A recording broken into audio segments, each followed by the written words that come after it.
Welcome back, everybody, to another DVD, Blu-ray, VHS update.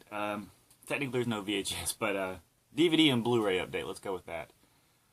This is just titles that I've gotten over the past few weeks that I haven't talked about yet.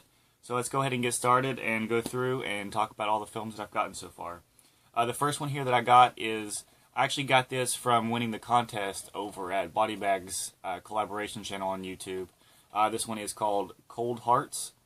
And this one, I really wanted to see this one. I briefly remember something about this back in the early 90s when I watched this, or mid-90s, whenever it came out. It was put out by Synapse Films on DVD. But it stars Amy Jo Johnson as a vampire. And if you remember her, she was the Pink Power Ranger from the original Power Ranger series.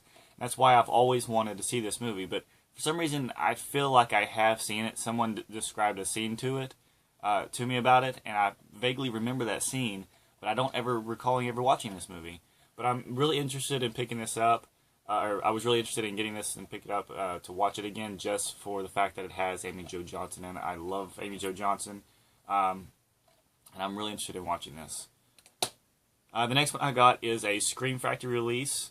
It is a 4-film midnight marathon set, and it is The Vagrant, What's the Matter with Helen, The Outing, which is aka The Lamp, and The Godsend.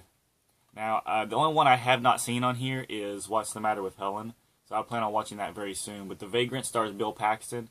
It's a pretty funny movie. He's the typical over-the-top acting of Bill Paxton.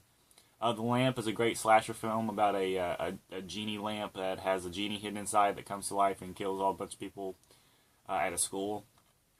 The Godsend is about a woman who gives birth to a baby and leaves her baby with another family in the woods, and they pretty much take care of the child, but the child is a demon child, and it was a really slow movie, but it starts off right off the bat with the main story about the pregnant lady leaving the child, so it doesn't give time for character build-up, but it's still a pretty slow movie.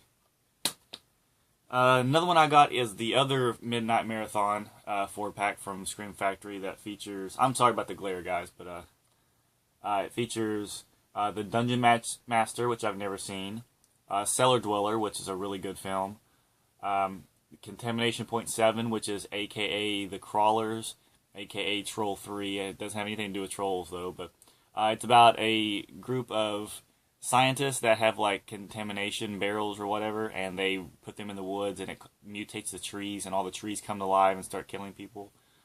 And then another one called Catacombs. And this film, I did not know this as soon as I bought it, but I looked it up, and I just found out that it is actually called Curse 4. There's 4 films in the Curse franchise. 1 and 2 were on DVD. 3 and 4 were not. And I picked this up, and I was reading on some stuff about Catacombs and saw that it was actually originally titled Curse 4. So I did some research on it, and yes, it is in fact the 4th Curse film. And even though that it really doesn't have anything to do with the franchise at all. Neither does Part 3. But they were just scripts that were written, and they needed a franchise to put them in, so they put them in the Curse films, or Curse franchise. So right now, Curse 3 is the only one that's not available on DVD. But Catacombs, technically Curse 4, is now put out by Scream Factory. So if you guys are interested in Curse 4, there it is. Another one that I got basically for winning the contest on Body Bags is Cockneys vs. Zombies Blu-ray. I really enjoyed this movie. A lot of people were comparing it to Shaun of the Dead, and that was kind of putting me off to it, because every time a zombie movie is compared to Shaun of the Dead, it's not good at all. It usually tries way too hard to be funny, and usually ends up being like over-the-top stupid. But this one was fantastic. It blended comedy and horror and zombies and stuff perfectly, the same way Shaun of the Dead did. There's a lot of really funny moments in it. Thoroughly enjoyed it. So if you guys get a chance to check out Cockneys vs. Zombies, it's put out by Scream Factory. Definitely check it out. If you like Shaun of the Dead, watch this movie. Another one that I've got was Eve of Destruction, another Scream Factory title.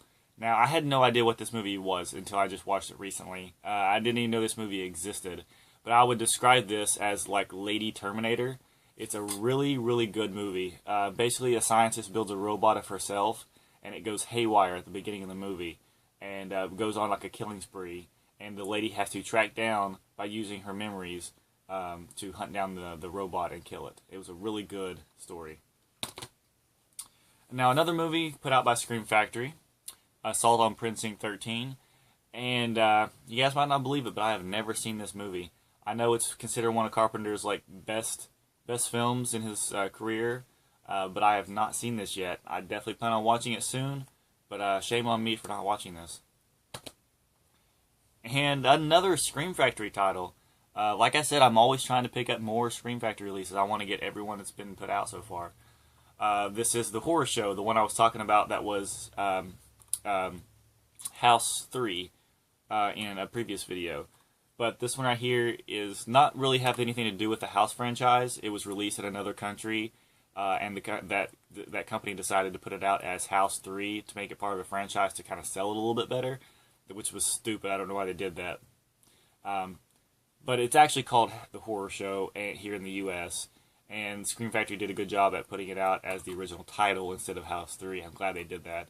The Horror Show, really, really interesting movie about a guy who goes to prison in the electric chair, gets electrocuted, but is still, like, his ghost comes back and he starts killing people in weird ways. It's really cool. It reminds me a lot of Shocker, if you guys have ever seen that.